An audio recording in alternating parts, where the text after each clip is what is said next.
ओडिशा रे बड़ परिवर्तन हवापाई जाउछि। 24 वर्षर अपारग संवेदनहीन भ्रष्ट निष्क्रिय सरकार अपारग सरकार बदलिबो। ओडिया लोक माने मन बनै सारिचंती। ओडियांक सरकार करिवे, स्वाभिमानी सरकार करिवे। 10 वर्षर नरेंद्र मोदी तपस्या को भरोसा करिकी प्रथम थर करिकी ओडिशा रे भारतीय जनता पार्टी सरकार बनिमा पाई जाउछि।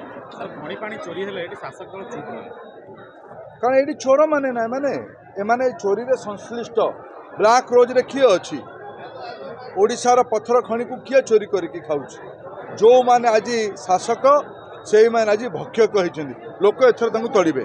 आज निर्वाचन शेष दिन एवं बरी रे प्रोग्राम हैला। केंद्र मंत्री निजे उपस्थित रहे। बरी भाजपा कार्यकर्ता एवं जो साधारण जनता आज एथिरे जोग देइथिले समस्त की नतमस्तक एवं जनरे जो सभार जो भिड़ होइतिला सेतिपई आमे मध्ये कार्यकर्ता हिसाब रे बहुत खुशी होछु। निर्वाचन शेष पचार आज भोट बरीबाजी मन स्थिर कर दैछन। परिवर्तन समस्त मन गोटे जिनस अच्छी परिवर्तन करवा। 25 वर्षर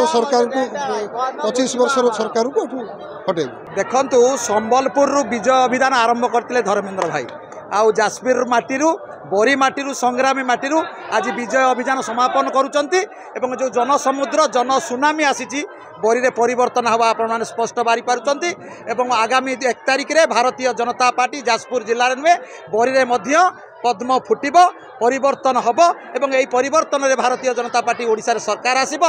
उमेश भाई विजय हब एवं रविंद्र भाई मध्य सांसद को जिबे।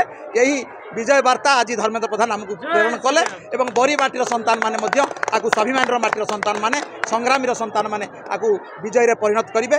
यही भावना आपण माने जनसमुद्र देखबे।